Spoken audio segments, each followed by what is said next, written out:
Dari Efesus pasal 3 ayat 14 sampai ayat yang ke-21, saya bisa simpulkan bahwa jika kita menghendaki gereja, jemaat bertumbuh besar dan dewasa dalam imannya kepada Kristus, maka yang harus kita lakukan pertama-tama dan yang paling utama adalah berdoa.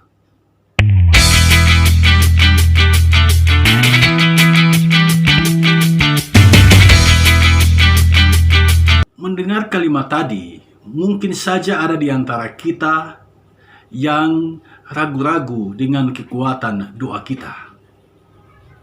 Saya mau katakan inilah permasalahan kebanyakan orang Kristen. Kita lebih sering mempercayakan segalanya pada kemampuan akal budi kita, kemampuan kepintaran kita, kemampuan pengetahuan kita, kemampuan strategi kita. Padahal kita harus jujur mengakui, acap kali terjadi banyak pergumulan kehidupan dapat kita lewati karena kekuatan doa. Apakah Anda pernah mendengar atau membaca kisah tentang Geraldine Ferraro? Geraldine Ferraro adalah seorang jaksa yang kemudian terjun ke dunia politik. Karirnya di sana cemerlang, dia berhasil menjadi kandidat wakil presiden perempuan pertama di negara Amerika Serikat. Ketika dia berada di posisi itu, apa yang dia katakan? Geraldine Ferraro berkata, "Saya benar-benar percaya pada kekuatan doa." Perhatikan kalimat pembuka bacaan kita. Di sini tercatat, "Itulah sebabnya aku sujud kepada Bapa." Apa yang Paulus lakukan di sini? Benar, Paulus bersujud kepada Bapa. Sikap sujud adalah sikap doa. Jadi Paulus berdoa kepada Bapa. Mengapa Paulus berdoa? Apa sesungguhnya yang mendorong Paulus berdoa kepada Bapa bagi jemaat di kota Efesus? Dari perikop sebelumnya kita menjadi tahu ternyata Paulus sangat mengagumi kasih karunia Allah yang dinyatakan kepada bangsa-bangsa lain, kepada bangsa-bangsa non-Yahudi, kepada bangsa-bangsa di luar bangsa Israel. Allah menyatakan kasih karunia kepada mereka. Allah menyatakan kasih karunia kepada mereka. Bangsa-bangsa non-Yahudi, bangsa-bangsa di luar bangsa Israel beroleh kasih karunia menjadi ahli waris kerajaan surga. Luar biasa. Menjadi ahli waris kerajaan surga, menjadi anggota tubuh Kristus, dan menerima janji keselamatan. Dalam ayat 4, Paulus mengatakan itu adalah rahasia Kristus. Mengapa disebut rahasia? Sebab jauh sebelumnya tidak pernah ada nabi ataupun rasul yang mengatakan bahwa bangsa-bangsa di luar bangsa Israel akan mewarisi kerajaan surga, menjadi ahli waris kerajaan surga. Rahasia itu terbuka setelah Yesus naik ke surga. Oleh Roh Kudus, Paulus dan Barnabas diberikan tugas khusus memberitakan Injil kepada bangsa-bangsa lain, kepada bangsa-bangsa di luar Israel. Paulus dan Barnabas segera bergegas. Paulus menetap di kota Efesus selama hampir 3 tahun. Efesus adalah nama sebuah kota Yunani kuno yang terletak di sebelah barat Asia Kecil. Pada zaman Paulus, di kota ini terdapat sebuah kuil penyembahan terhadap Dewi Artemis. Imam di kuil itu adalah seorang wanita, dan para pekerjanya semuanya wanita. Nah, disinilah masalahnya. Dosa pelacuran terjadi di kuil itu. Dosa itu begitu hebat sehingga seorang filsuf asal Efesus bernama Heraklitus, dia berkata, moral dari kuil itu lebih buruk dari moral binatang buas. Dari sini kita mengerti betapa bobroknya kota Efesus. Dan disinilah Paulus berhasil mendirikan jemaat di kota Efesus ini. Dan bagi Paulus itu adalah kasih karunia Allah. Jemaat ini adalah kasih karunia Allah. Dan karena itu Paulus mendoakan mereka. Nah, apa isi doa Paulus? Saya melihat ada 3 hal. Yang pertama, perhatikan ayat 16. Dalam ayat 16, Paulus berdoa agar Yesus menguatkan dan meneguhkan iman jemaat, sehingga oleh iman itu Kristus berdiam di dalam hati, dan jemaat pun berakar serta berdasar di dalam kasih. Itu yang pertama. Yang kedua, perhatikan bacaan kita ayat yang ke-18 sampai ayat yang ke-19. Paulus berdoa agar jemaat memahami dan mengenal kasih Kristus. Yang ketiga, ayat 19b. Paulus berdoa agar jemaat dipenuhi di dalam seluruh kepenuhan Allah. Nah, ini yang harus kita tanyakan, apa itu seluruh kepenuhan Allah? Ternyata itu adalah kelimpahan karunia yang disediakan oleh Bapa Surgawi bagi kita melalui Yesus Kristus Tuhan kita. Sekarang mari kita terapkan isi doa Paulus ini dalam kehidupan berjemaat dewasa ini.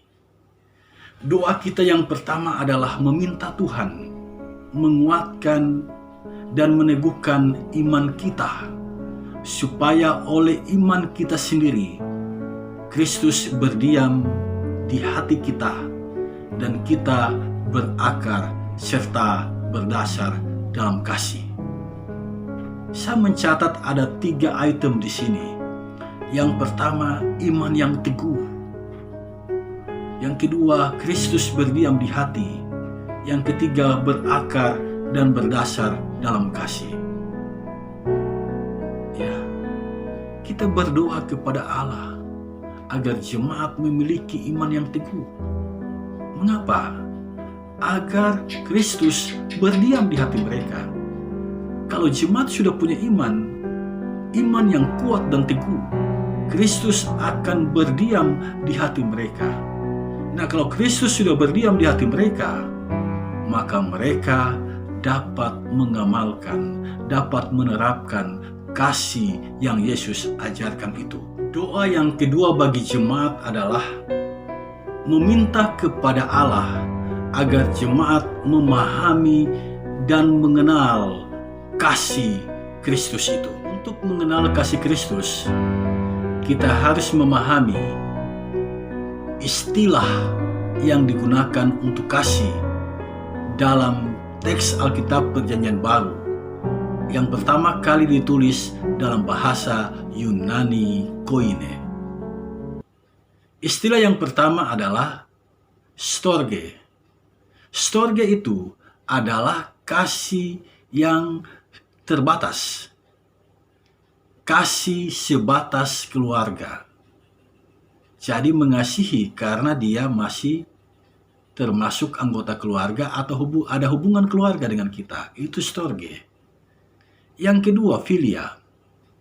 Mengasihi karena dia adalah sahabat kita, teman kita. Yang ketiga, eros. Mengasihi lawan jenis, mengasihi kekasih hati, mengasihi pacar, mengasihi jantung hati. Itu eros. Mengasihi karena ketertarikan seksual. Itu eros. Yang keempat, agape. Kasih tanpa batas. Kasih yang hanya memberi, ibarat matahari memberikan sinarnya kepada semua manusia tanpa pandang bulu. Kasih storge, kasih yang terbatas, sebatas keluarga. Kasih filia, kasih yang terbatas, sebatas sahabat.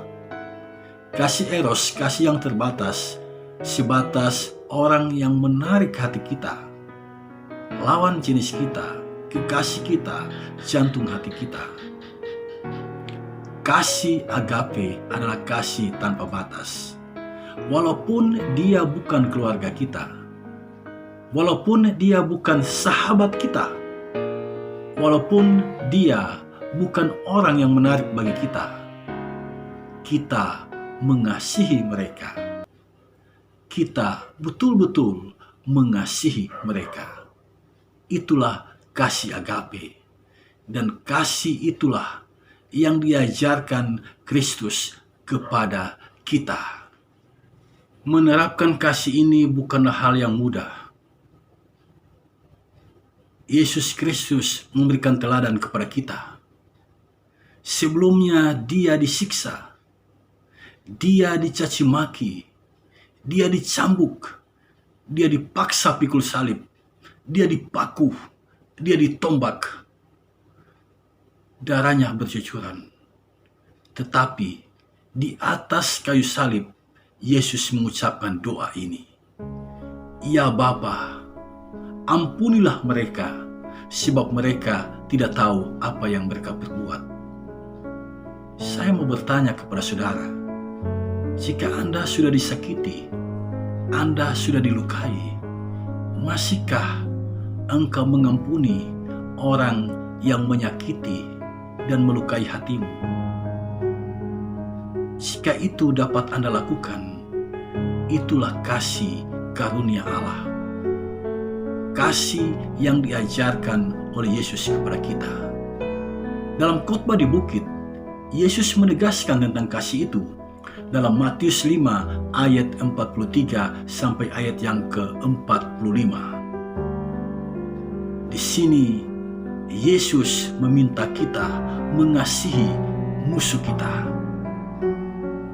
Jadi, penerapan kasih yang Yesus ajarkan ini bukanlah hal yang mudah. Bukanlah hal yang mudah. Secara manusiawi ini tidak mungkin dilakukan. Karena itu kita harus lebih sering berdoa, meminta Roh Kudus agar kita dimampukan untuk menjalani kehidupan, menerapkan, mengamalkan kasih yang Yesus ajarkan ini. Kasih agape.